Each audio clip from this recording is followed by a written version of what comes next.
Hello everybody, welcome to my post-holiday movie haul, and today we're going to be taking a look at all the movies that I got recently, stuff that I didn't show on YouTube yet.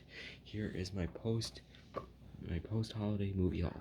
This is what I got before Christmas, after Christmas, before New Year's, and after New Year's. So first off, I'm going to start off the video with showing off one of the greatest movies ever made, Pulp Fiction. This is the Paramount reissue, which honestly is a really cool movie. The nomination award at the top. There's a spine. Back. This is basically the collector's edition discs, just remastered. Well, they're not remastered, but they're reissued for the Paramount release, of course. You're getting the original 2 DVDs. They're in the original set, so of course it's not like you're getting nothing, although you do get gray discs. You have the movie right here, and you have the special features right here. Another Miramax movie set, which I got this through Target, which we have this triple feature of the Scary movies. So you have Scary Movie 2, and Scary Movie 3.5. So of course here's the cover, the spine, and here's the back. Honestly, I enjoy these movies a lot. This is another Paramount copy, so let me open it up. We have Scary Movie 2, and Scary Movie 3.5. So of course, these movies are actually really cool to have just in your collection. If you're a fan of something that's really funny, this is something to watch. I found this set at the store. Most people actually like this movie set, and of course, if my teacher is actually watching this video, like my old teacher, he loved this movie, Gran Torino. He did announce this movie a couple times, so of course I knew he liked this movie. So of course I read the description for the Mule when it first came out, and I actually was kind of interested in watching it, so I got the set of the 2 Clint Eastwood movies. So here's the spine, here's the back, here's the DVD. It's cool how they have them all, they're both on one disc. Here is one of the coolest sets, which I had to pay $20 for this DVD. $20 just for this one. The Mist, the 2-disc collector's edition. I wanted to watch this in black and white, so that's the reason why I bought this set. And of course, I think it looks very, very awesome in black and white. It makes it look like a classic monster movie, and I just like it like that. Here's the spine. And here is the back. I got this brand new, so of course it was worth the buy. Here's disc 1, and there's disc 2. Disc 1 is the color version, and disc 2 is the black and white, so something really cool about that. Honestly, I do have the original 1-disc color version somewhere. I do own that, so I've had that one for like a while now. But of course, the collector's edition, I got it for that like a couple weeks ago. So next up we have is the 6th movie collection of the Conjuring universe. Honestly, I liked the Conjuring, Annabelle Creation, Conjuring 2, and I thought Annabelle Comes Home was kind of decent. The Nun and Annabelle I'm not really fond of. These 2 movies I'm just not really fond of. I thought that Annabelle was pretty bad, and The Nun is just like the worst one in the franchise. Spine, and here's the back. Stacked discs, which we have The Conjuring and The Conjuring 2. Focus. There we go. And then we have Annabelle and Annabelle Creation. Yeah, my robe is getting caught on the DVD case. We have The Nun, and inside the case we have Annabelle Comes Home. Okay, so of course both of these movies are, well, Annabelle Creation is like one of the best movies in the franchise. In my opinion, I like it a lot. It's one of those movies that's unique. Compared to some of the other movies, it's unique. Next up, I'm going to tell you this movie I went to see it in the theaters. I went to see it before I started watching The Sopranos. Believe it or not, I did see this movie in the theaters. The Many Saints in Newark. Honestly, I was kind of like I wanted to watch The Sopranos for the longest time, and of course, once I heard that they were coming out with a prequel for The Sopranos, I was kind of up for watching The Many Saints in Newark. And of course, once I saw it, I actually enjoyed it. Compared to a whole bunch of other people, I asked them, and they said that they didn't really care much for it because people thought it was boring and it had too much to it. The thing is, it's more if you actually I'm actually on the second season of The Sopranos and I'm almost done with it. So of course, all I gotta say is that it's kind of like a 2-hour Soprano episode. So of course, here's the spine, and here is the back. So of course, I actually don't find it that bad. Special features is deleted scenes. I liked I like this movie, so of course that's the reason why I'm not giving away the code. But here's the DVD.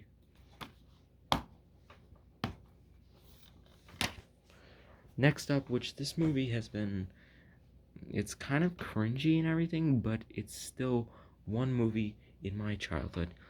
I got a question for everybody, which this is a nostalgic question. Does everybody remember ABC Family? I mean, before they changed it to Freeform, that's what it was. It was ABC Family. And one movie that I saw on ABC Family all the time and near Christmas time was this movie. And it was around when I was like four or five. Kind of once I hit 7, they changed the name to Freeform. But of course, they had this on every single Christmas. And of course, I used to watch it every single Christmas because I loved it. And of course, I watched this last year on Disney Plus, and it's one movie that I honestly love. It brings me back to my childhood, even though the animation's kind of a little cringy and some of the things don't make any sense at all. It's still one movie that has the Christmas cheer that will enlighten me every single Christmas. So of course, here's Santa Buddies. Here's the spine. And here's the back.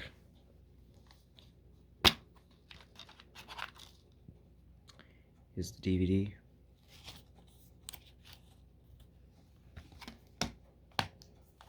Okay, now another movie. This is a horror movie that almost everybody's been recommending for me. They said this a while back, that A Quiet Place robbed the position of the 2018 horror movie because A Quiet Place turned out a lot better than this movie, but everybody liked it a lot. Here's Hereditary, which, of course, I honestly liked A Quiet Place. I like A Quiet Place Part 2 a lot more. It's just that the flashback kind of feeling. I mean, for some reason, which almost everybody don't really care about the flashbacks.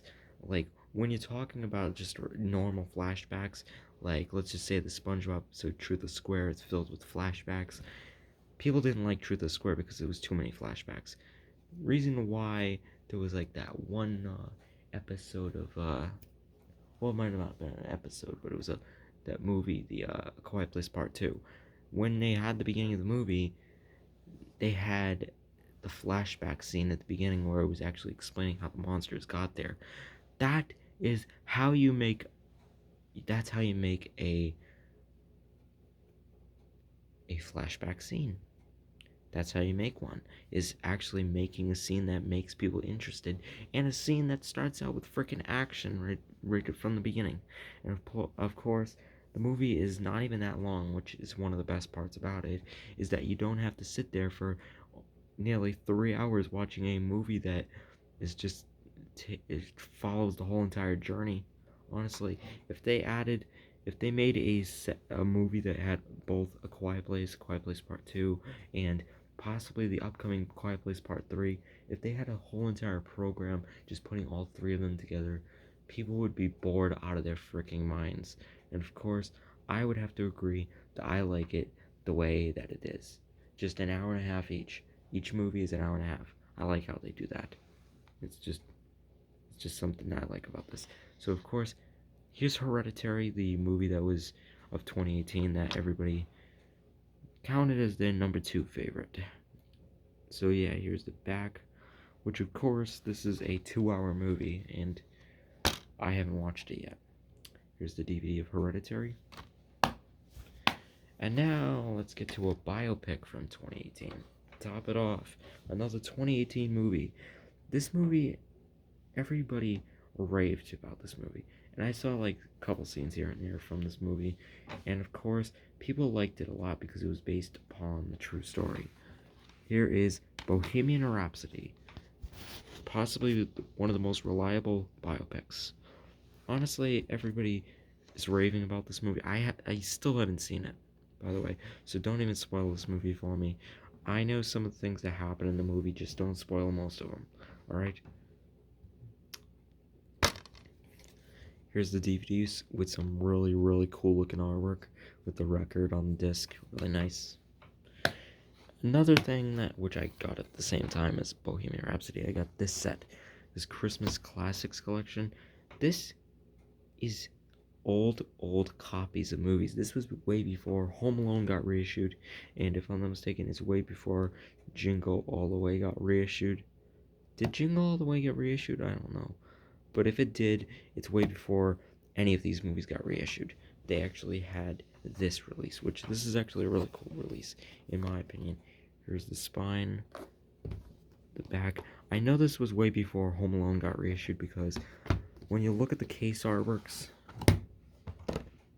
honestly, they look old. This is the original case artwork for Home Alone. All of these are in the mini cases. So, it's the spine for Home Alone. And here's the back, the original artwork.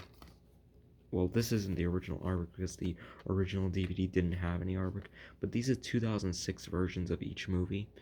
Here's the DVD for Home Alone.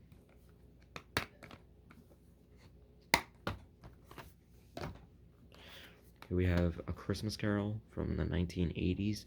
I looked this up and apparently this is a TV movie, so of course, here's the back. It's from 1984. Here is A Christmas Carol. That's disc. Now we have Jingle All the Way. I found this movie funny. A lot of people hated it, and I still find it kind of funny. So, I mean, it's kind of stupid, but it's still pretty funny. Spine, back.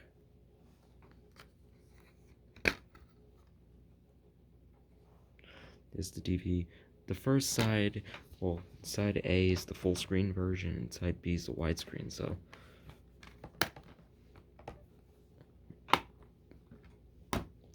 Next we have is Miracle on 34th Street, the 1990-something remake. I think it's 96 or 94, spine back. 94, like I thought. So here is the Miracle on 34th Street remake. It's the back, and here is the disc. It's really cool for a late 2000s box set with the original DVDs just reissued.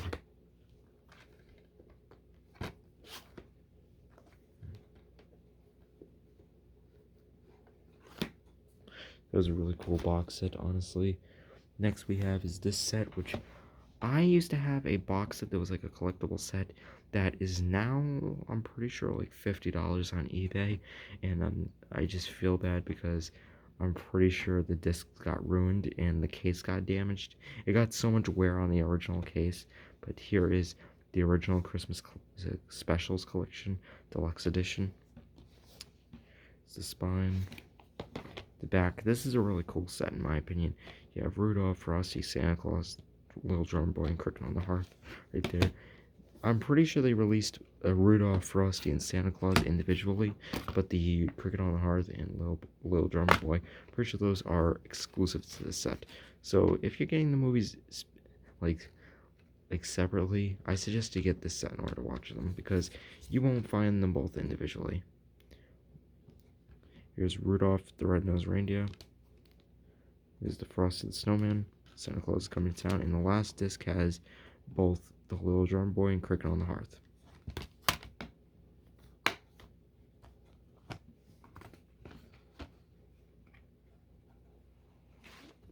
Next we have, this is one set that I got way before Christmas and everything, and I was so excited to actually get it. I like the Stephen King movies and everything, and once I got this movie set, I honestly loved it. Here's the King of Horror Expanded Edition, the spine, the back. If you're getting the 4-movie collection, it's only going to include Salem's Lot, The Shining, what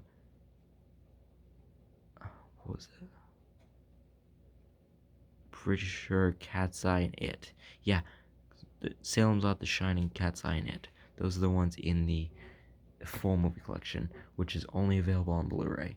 And then they have the DVD version of this set, which has Salem's Lot, The Shining, Creepshow, Cat's Eye, It, The Shawshank Redemption, The Green Mile, and Dreamcatcher. I honestly love The Shining. Believe it or not, I haven't seen Salem's Lot. I haven't seen Creepshow. I haven't seen Cat's Eye. I've seen It. I saw it a long time ago. I saw The Shawshank Redemption, seen The Green Mile, haven't seen Dreamcatcher. So, of course, here's the back of the case, which conveniently was the side I was on. Here's Salem's Lot, The Shining, Creepshow, Cat's Eye, It, The Shawshank Redemption, The Green Mile, and Dreamcatcher. It's cool. One of the biggest things that I actually find really cool is that they put the entire movie of Salem's Lot on one disc.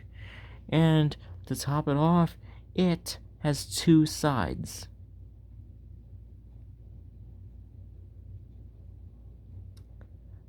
I don't know why when they have Salem's Lot on one disc, why don't you just put it on one disc? Well, I can answer that question. The thing is, though, when it was released as a miniseries, it was split up into 2 parts. It's like a feature-length movie on both sides. Both parts are an hour and a half each, if I'm not mistaken, so I'm guessing that's the reason why they made it like that. Another 3-hour movie that's on one disc is The Green Mile. But another thing, The Green Mile is longer than it, and it's on one disc. Why? Why should I ask? Let's just say it's a full-length movie and it's all on one disc. Alright, that's my good enough explanation. It is a full-length movie, and it's split up into 2 parts, one on each side. Still on one disc, but still on 2 sides. Here is the King of Horror Expanded Edition. So, of course, those are the only movies I'm going to be showing off, is this huge pile of movies. Thank you guys so much for watching. Like, subscribe, and ring the bell to get notified for my latest videos. This has already been 20 minutes, so here I end.